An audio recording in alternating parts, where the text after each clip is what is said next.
Welcome to Definitely Maybe Agile, the podcast where Peter Madison and David Shurock discuss the complexities of adopting new ways of working at scale. Hello, it's a pleasure to be back here again. I'm joined by Dave and James. So, James, would you like to introduce yourself? Absolutely. Well, thanks for having me on the show. My name is James Waring, and I am the founder and CEO of Share More Stories. We're a human experience insights company, and we do a lot of storytelling and AI-based analysis of people's experiences to really help companies and organizations and brands not just understand what's happening in the experiences around them, but really figure out what to do about it and then go do it. And so that's what I'm hoping to bring to the conversation today is talking a little bit about stories, a little bit about how stories impact organizational culture and the customer experience as well. Looking forward to it. And I think that's a great starting point and quite relevant to a lot of our listeners. And we talk a lot about change and how organizations go through that change and what happens to the different people in the organization as that occurs. So I'm quite interested to hear more about your approach and how you're weaving storytelling into the whole organizational transformation journey. Yeah, I mean, sometimes what I've found in the work we do is you almost have to do a little bit of sort of triage on the company and the culture right from the jump. What is the leadership philosophy? What is the sort of subculture from a leadership point of view? How do they talk about leadership? Do they really see that as something that they view themselves as stewards of the experiences of their employees, their associates, their stakeholders, their customers, or are they coming at it from a more hierarchical, dictatorial point of view? Because if it's the latter, then it's really, really hard to do this kind of work with any meaningful outcome. But if you've got the former, even if they don't know how to do it, but their predisposition is to say, no, I value, what kind of experiences people have. I do want my employees to be more engaged. I do understand that there's something more to this brand satisfaction and brand loyalty than just did we achieve X on this date. I know that, but I don't know how to get at it. And those are really great leadership teams for us to work with because they've at least got kind of the preconditions. I mean, by that, I mean they value the human experience, right? They value what's happening from a human point of view. So if they value it, then we can start to figure out, well, where are you in your journey? And if they don't value it, we generally tend to wait for them to come around or maybe realize that their current approach isn't working so well. But when they do, what we often find is that still most leaders are reacting to the external triggers first. They're reacting to what they see in the marketplace. Share is down, or hey, share is up and we don't know how we got it. Both of those are, you definitely want one problem more than the other, but they're both technically problems because if you don't know why your business is performing the way it is, you can't either sustain it if it's good or fix it if it's bad. And so once we kind of have that conversation, we start to move them, as we say, upstream. Well, before we can go too much further in understanding the customer experience or CX, let's start to understand how are your employees really engaged in this organization, because in our view, the organizational culture and the brand identity are just two halves of the same coin. And so once you have those conversations, you start to work with the leadership team to say, well, now that we're understanding the organization, let's talk about you. What's your experience as leaders in this organization, or how is your leadership impacting the organizational experience? And we do all of that by collecting stories from people to share their own personal experiences with us. It's people used to say it's like qualitative research on steroids, and I didn't love that phrase, but their point was we were going a lot deeper than just some of the maybe more traditional methodologies. And the story really turned out to be the key differentiator for us to really go in and ask people to like write long form, several hundred words about what is it like to work in this company? What is a day you felt like you really belonged here, or what you really did mattered? Or as a customer, what is it like being a customer of this brand? Do you feel like it speaks to you? Do you feel like it resonates? Tell us about your best day buying this product or using this brand. And those types of big, open, emotionally driven stories gives us a lot to work with.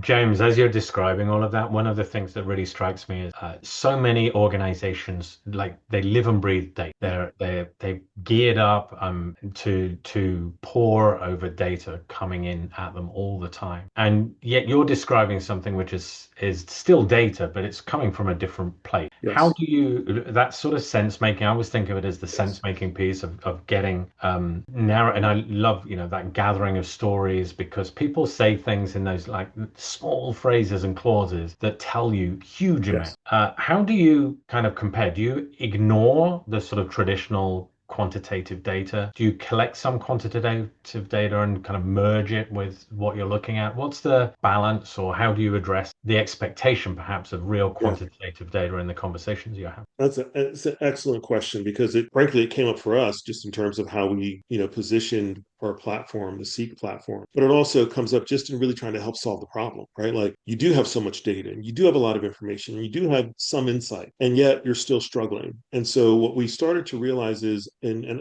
frankly I saw this myself when I was on the other side of the table, when I was running the brand or running a large organization, tons and tons of data from all kinds of sources. And I would still find myself with the very frustrated job of having to even just connect the dots between the data myself. That alone was frustrating. But even when I did that, I still found myself often saying, okay, I have a really good sense of who, what, when, and where, but I don't have the best sense of how. How is this experience happening? And I definitely am not hearing the why. And for us, the why matters, because if you're trying to like maybe innovate at the edge, or you're an established incumbent and you're being disrupted by an innovative company, it's really hard to figure out why they're being successful. But your consumer can tell you. They can tell you the why in their own words when you ask them. What is it you love about this experience? Tell me about it. How did it make you feel? Then they use, as you said, phrases and words, and they go off into memory land, and they're remembering an experience, not answering a survey, not even just participating in a focus group, which can give you some meaningful information. So your question about like how do you then treat all the other data? Well, we often tell our companies, especially the larger ones that have invested tens, if not hundreds of millions, if not even billions of dollars in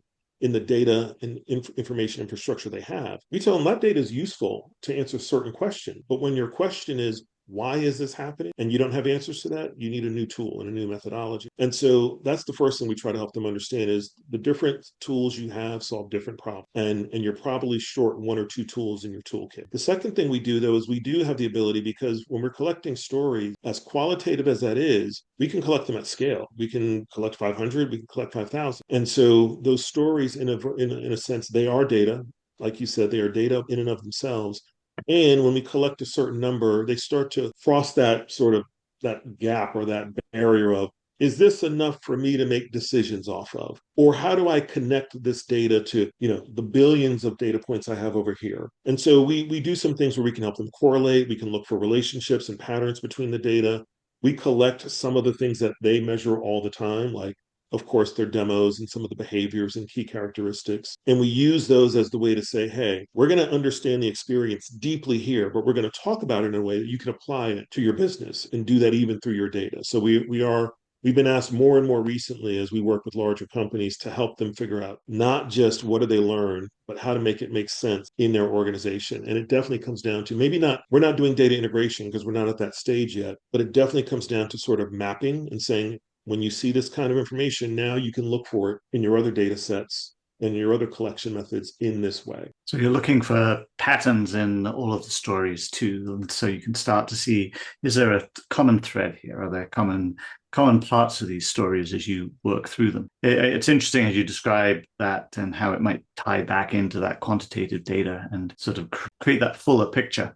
I also think of it in terms of we start from like the simpler questions of where and when, and move up to like the how and why is this important, and Yes. where this comes from. As you've been working through this journey and learning more about what those insights are and how you sort of tie them together, have you seen any sort of common patterns as you look across organizations? Yeah, that's a great question too. They've gone, across, I would say, the things we were hearing up through 2021 into the first year or so of the pandemic. You kind of see that as a time period in life. And the things we've heard a lot since 2022, they sort of travel together. And by that, I would say we would see often a stronger split between things like joy and sadness in emotionally driven experiences. You'd see people saying, this part of my experience is great, and this part makes me sad. I mean, they're not saying that, but that's what our analysis reveals because we score their stories for emotion. So you would see more paradoxes in the emotions. And since then, I see less paradoxes. I see a lot more, maybe two or three things that are rising above lots of other emotions in most people's experiences. And I also see a couple of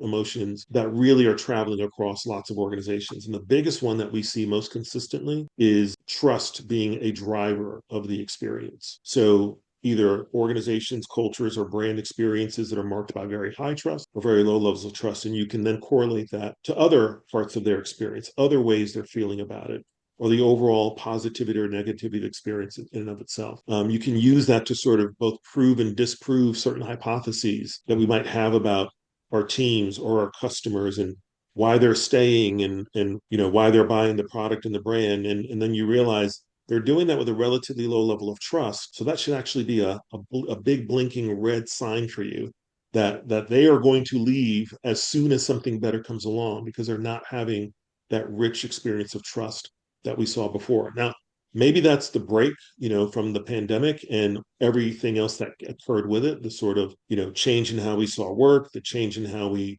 connected with each other. I don't know, but I do know that trust is emerging as a key driver of experiences more than it did before, where it was one of a number. I would say it's arguably the most important driver across employee groups, customer groups, community stakeholder groups, regardless of the industry.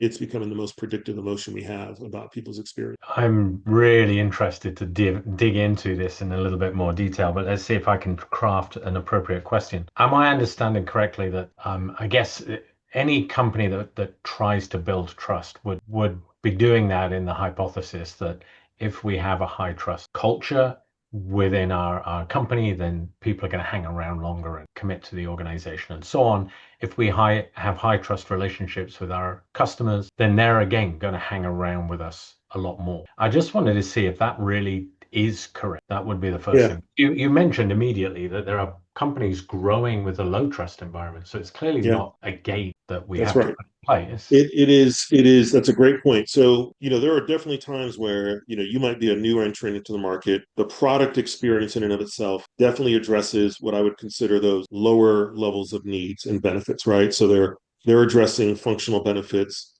they're capturing attention and share, and you will be successful with that. And there's no reason to pretend you wouldn't be, because oftentimes, humans are very complex. We sometimes make decisions against our own interests, or we make decisions for our lower interests in sacrifice of our higher interests. But over time, we demonstrate that what we are in pursuit of is not just functional need, but also emotional and social need. And so some of those emotions don't come into play in that first transactional space where I bought this product, it meets my functional needs, I'm satisfied. Or I work in this company, I get a good salary, I'm satisfied. But if you then ask that person, hey, do you trust it? Their answer might be no. Well, if they don't trust the organization, how likely is it that they're going to stay there indefinitely? You might have to continue moving those functional benefits up higher and higher. And guess what? Functional benefits become really expensive in terms of the cost of goods because they're just directly correlated to what you're selling and when you're selling it. But when you have those higher level social and emotional benefits that you've invested in, then those pay returns over time. All you have to do is nurture them and sort of curate them in terms of the organizational experience or the brand experience. So when you make decisions that show the organization, hey, this is a decision, we could make the short, easy one that might save us a little bit more money, but we're going to take the longer one that's a little bit more challenging because it's better for the organization and the team. That builds trust. Or, hey, I know that, we have a big organization, we have lots to manage, and there's lots of responsibility, but we're going to trust some of our newer associates to make an impact on the client or the customer earlier in their career versus waiting 3 years. That builds trust. And so I think for a while, those two things are rising together, right? Functional benefits and sort of social emotional benefits. But then you reach a point where there's only so much functional benefit you can give. And now the question is, do you have social emotional benefits? And when you do, you have a deep, deep well of employee loyalty and you have a deep well of brand loyalty. When you don't, you are now susceptible to a competitor that can come in and match or exceed your functional benefits, either at a better salary or at a lower price. And so that's how I see those things working together. I think trust absolutely has a lot to do with the degree to which people love working there or love buying that brand versus don't. And some of the executives we work with will say, well, how much does that matter? Does it matter if they don't love it as much as we hope they do? Because as long as they're here, what difference does it make? And to which I would say, anytime we have this kind of conversation, let's boil it down to two human beings. Would I be happier knowing that my spouse likes me or loves me? I'd be happier knowing that my spouse loves me because it means we've got a future. It means we're not only we're not only lasting for the moment. Like is temporary. Love is hopefully forever. And so my point though in saying that is that when we have those kind of real relationships, we know they can stand challenges. They can stand competitive pressures. They can stand organizational pressures. And when we don't have those, again, we're sort of renting share or we're renting employee loyalty. And when it goes away fast and it's expensive. Have any of your clients then taken that? Because one of the other elements from retention is attraction, which is we now say, well, we are high trust organizations. A lot of psychological safety would be a term that we often use to describe that. They then said, okay, so based on us looking at the stories that we share internally and what we're drawing from that, this is a great place to work. You should come join us. So not only the functional benefit, but the cultural Yeah, benefit. we actually did work with one company. They're in the energy industry around their new hire employee experience program, which went a little bit previous to that into the recruitment part of their work. And so we used the stories of people who had just recently joined that organization and the people who hired them, their hiring leaders, their team leaders, to understand, what was it like when you were being recruited? What was it like when you accepted? What was it like in your first 60, 90 days? What was it like in your first year? And we heard so many things about that organizational culture that were huge, towering strengths. And we also saw some really, really clearly actionable gaps. And they weren't just gaps in process that you might imagine when you say, what's broken about your onboarding? They were emotional gaps. I don't know if I belong here. I'm not feeling reassured in my first X number of days that I made the right choice, or everybody knows so much and I feel so inadequate. I don't feel like I can make an impact. Those aren't things that you would normally say, well, let's go fix that with a better process. Those are things that you can start to ask, well, what's happening between the leadership, the leader, the team lead, and their team members? Hey, what did we say to them during recruitment? How did we extend the employee value proposition to before they join the organization? How did we make them feel those things before they come on board? Well, as we always say, oftentimes the answers are in the stories. And so there were examples of when it did feel like that and when it did work amazingly. And when people said, I've always wanted to work at this company since I moved to town. I always admired this. Why did you admire it? What was so special about the company? And so those types of stories and insights really do show up and they really become almost like a framework. This is how you want to engage. And we told them your new hire experience doesn't start day zero. It starts day -60. You need to be engaging these people 2 months out before they join the organization. Yes, by that point, they've said, I want to come, and you said yes, but they're still working through, all their background checks and their orientation dates and when they're leaving their old company. And that's still a very tenuous time. You don't have them yet. You just have an agreement to have them. And so I would say we moved as far as that part of sort of the recruitment and sort of onboarding phase. And then, yes, some of our clients use these insights to just develop better messaging, better outreach and engagement strategies, or better training. If the training needs to be more focused on how are we going to engage people differently, then you got to look for a different answer than the ones you have so far. There is so many questions that you're opening up as we're going through. This is just one of those areas. Peter and I I think both of us have such a depth of appreciation and interest, curiosity around this. I'm just, as you've been talking about those experiences and the power of sense making, of the story side of things. One of the thoughts that come to mind is as leaders, we look for signs, validation or warning signs when we're interacting with our employees, with our customers, whatever that might be. And I wondered, from the many stories that you've analyzed and looked at, are there any sort of, the top three things that you want to look for an organization that's in a strong position, high trust, good, say employees or customers have a strong sense of loyalty, there's something the organization is doing well. Yeah. Are there any things that you pick out and you go, okay, these are things that are good? And of course, there's a corollary to that, which is what are the scary pieces that you look for to go, oh, there's something. And I have a bias which I have to work to let go of, especially when we're doing analysis. But also part of that bias is the intention in which we do this work, right? Which is to help organizations and leadership to really identify like what is driving the employee experience and how and why. And then how do we make it better? Same thing for the customer. And so, there's one of the emotions. We score for like 55 different attitudes and emotions. Those are things like needs, values, like the core four emotions of sadness, joy, anger, so forth. And then we score for personality traits and personality facets. So there's about 55 different things we're scoring. And some of the ones that I often find are really, when they're really high, they're indicating a strong positive experience. Self-transcendence. So when self-transcendence is high for an individual in their story, their experience, or for a corporation, or for the brand, it means that people see themselves as part of something bigger, and that they see that that experience is actually helping them achieve that bigger thing. And so when you think about purpose, belonging, sort of big macro ideas that lots of leaders talk about, but it's hard to measure, one of the ways you can measure that is, what's the level of self-transcendence in our culture? Do people really feel like they're part of something bigger than themselves? Also, to what degree do they feel like they can achieve here? So when we see achievement very high, if I were to paint a perfect emotional map, I would say joy, trust, self-transcendence, and achievement and closeness would all be very, very high. In some places, we see sympathy or empathy high, especially in community-facing organizations. In other places, we see emotions that really indicate this is a really highly structured organization, and they want to be. So that's the other piece. Is part of the question is, well, what are you aspiring to be as a company or a brand? And then these emotions can tell us, are you delivering that experience or not? Are your brand values and organizational values aligned in how your employees and customers experience it or not? And so, in some cases, if you are building maybe not a brand new startup, but an early, let's say you're building an innovation team inside a large, very, very established company, you might not want a team telling you that all their experiences are really, really, really high on structure and really low on curiosity, because you might not have the right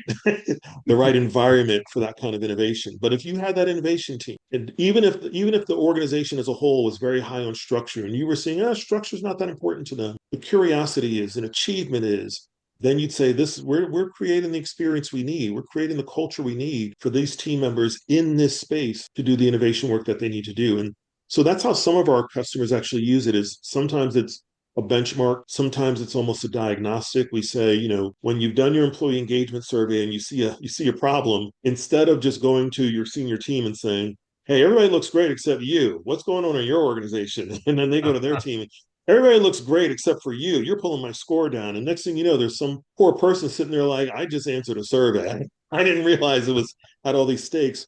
We encourage them, now's the time to actually lean in and say, why is that happening? Not where, not who, but why. And the why is often found by really diving deep into those experiences and saying, where are there some hidden differences?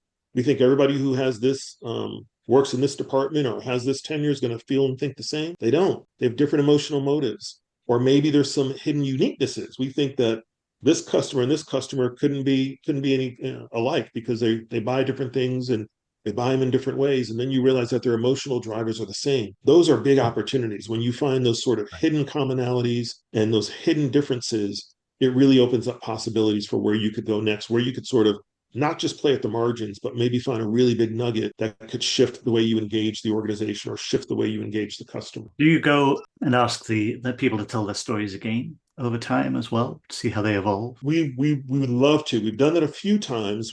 That's still not something we're doing a lot of yet, but we have a few clients that we've now done work with them year over year. So you're starting to see some of that kind of longitudinal measure, and you can start to make sense of things. We did that in a healthcare setting once, where an organization had, from the time we had first worked with them, they had merged with another organization and brought in a new CEO and basically introduced a whole new tech stack for how they were doing patient engagement. And so, of course, that had an impact on people, and that wouldn't have been hard to tell. But what they kept finding is like, hey, we think it's this and we fixed that. And no, people are still upset.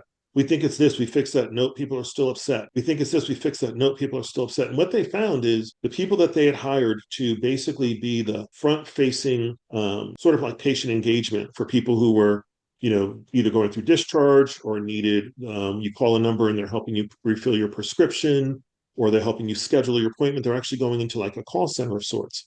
Well, this company operated one of those call centers, and their customers were hospital and healthcare systems. And so the people they hired initially to do that work without a lot of fancy tech were so deeply and naturally empathetic that they formed bonds with these patients in a phone call. And if that person ever called back, they knew to reroute them, like, no, send that to so-and-so. she was talking to them yesterday. She can help them through it. They were really an extension of that. What we all want is like that really care-based experience when we're navigating healthcare and health transition. Well, they put in all this new tech and they put in new infrastructure, and the sentiment about their experiences was sharply lower, but also the closeness was lower. The feelings of love were lower. The feelings of self-transcendence were lower, because these people who were natural empaths, like an empathy machine, were now being forced to sort of almost distance themselves from the patient in these interactions.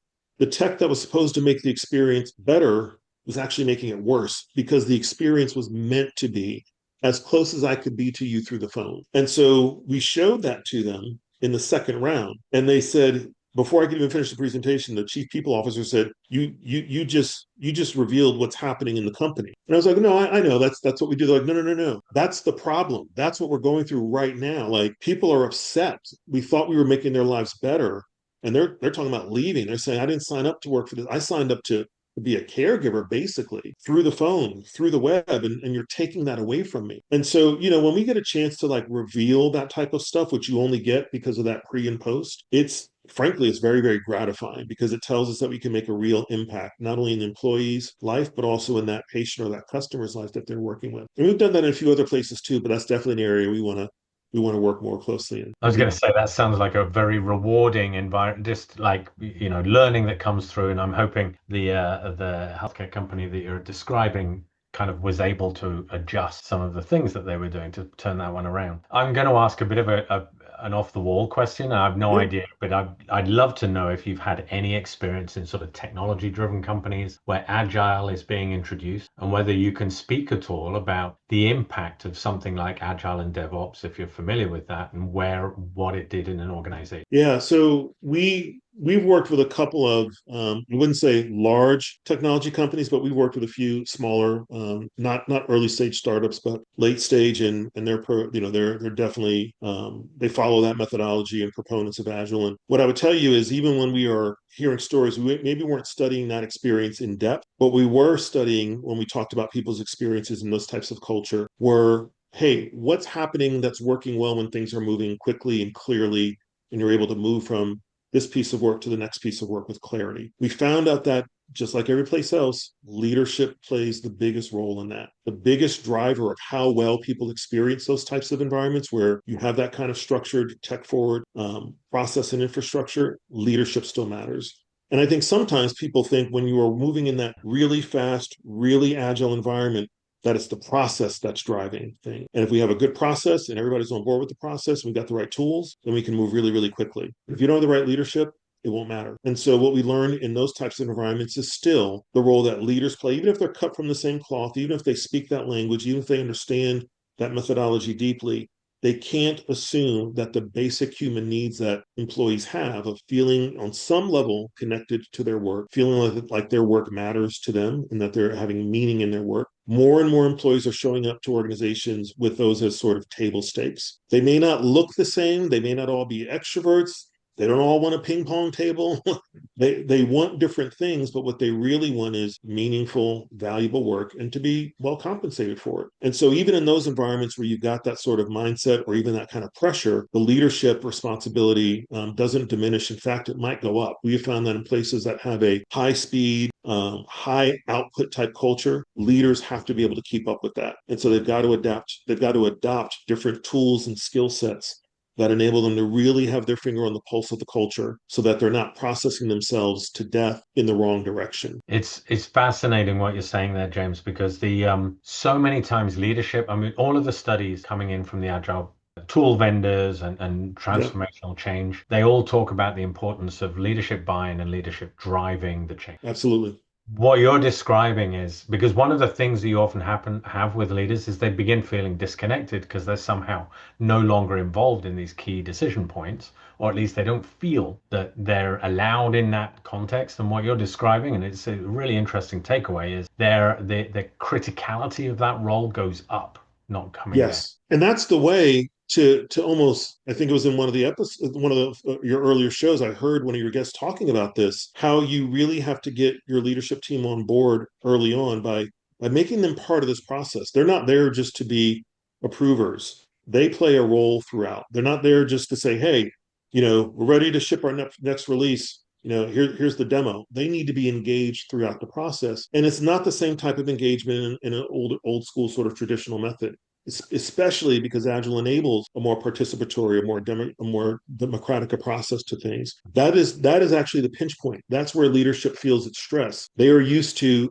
even if they don't think they're used to leading in many cultures in a hierarchical way. And so when the hierarchy gets flattened out, and when process becomes much, much more important and tools do become more important, that way of leadership to them, which was command and control, it's hard for them to lose that. And so what you really have to understand is, well, what was it about that experience that made them feel useful and valued and necessary and helpful to the culture? How do you help them translate that into this new environment? Because more often than not, they have skills, they have capabilities that will transfer just like we would do anybody else. And so one of the things I often share with our clients is, if you're going through change, you're going through change too. It's not the organization's going through change and you're remaining static. You are going through change with them. So we often will ask them to participate in these processes. You got to share your stories, because if you don't really connect for yourself to what your teams are feeling and experiencing, it's going to be hard for you to lead them through it. But also, it gives us a chance to figure out what's working and not working for you. And when leaders do that, it requires a lot of vulnerability and a lot of trust and a lot of sort of,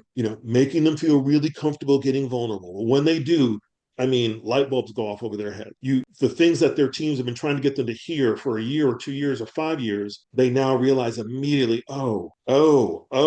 this is what this feels like. And so then we can start to move them. And one of the last things I'll say on that is, we actually are able to use these stories to map the actual employee or customer journey in a different kind of way. And so we're working with a different organization right now. And the thing we realized is, you've done all the right things from a change management and transformation standpoint. You've got the right tools, you've got the right processes, and your team is still saying, we don't understand. We haven't heard. We don't know. Well, they have heard, but they can't receive it. Why can't they receive it? Because they're afraid. And so what we really help them understand is, what you actually are experiencing in your culture is a change journey that starts with anxiety, then goes to anticipation, and then goes to achievement. And so once we show that to them, they're like, I see this everywhere. I see this in myself.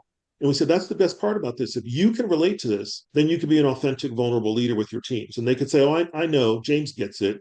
James is going through the same thing. But then you can also say, James, here's how you can lead your team through this. Here's how you can get them from anxiety to anticipation. Here's how you get them from anticipation to achievement. And when you put those types of sort of emotionally sort of stewardship-based leadership models in place, and lay that over what is already maybe the right tools, the right tech, the right stack, now you've really supercharged the organization, because you're really speaking to both head and heart at the same time. Yeah, getting the leaders bought in, and actually being not just part of the process, but really, hey, I need to change too. That self-introspection piece of it is often one of the hardest pieces. It's really hard. Yeah, it's really hard, but it's so rewarding once you get them there.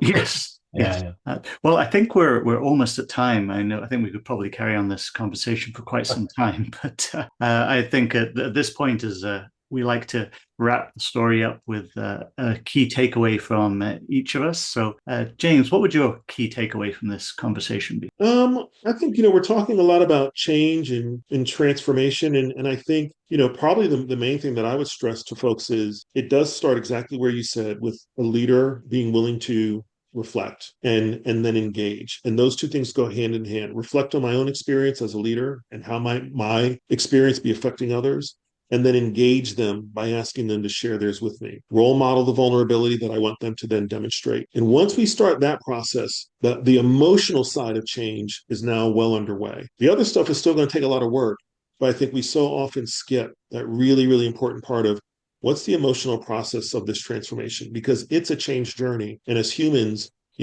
we don't always like change. And so we need to be able to admit that to ourselves as leaders, acknowledge that in our teams, and then help them move forward. Dave? Yeah, I think that there's a lot of little nuggets that have come through in the conversation. I really appreciated it. And you can probably tell it's an area that I think is so important and so underappreciated. Yeah. I think the key thing that struck me, two, I'm going to ruin Peter's day here because I'm throwing two in here. But one of them is just the impact that Agile has and the importance of leadership. So I think so many times it feels like we're disenfranchising leadership. And I think it's a really great message of Yes. how important their role is in a successful transformation into an agile ways of work. And the second one is just that the association of things like achievement and personal growth and the personal journey that people have within an organization and how that ties in with a sort of a culture which has high retention, high engagement, and so on. And I think those are it really is leaving me with a bunch of questions going away and going, I wonder how well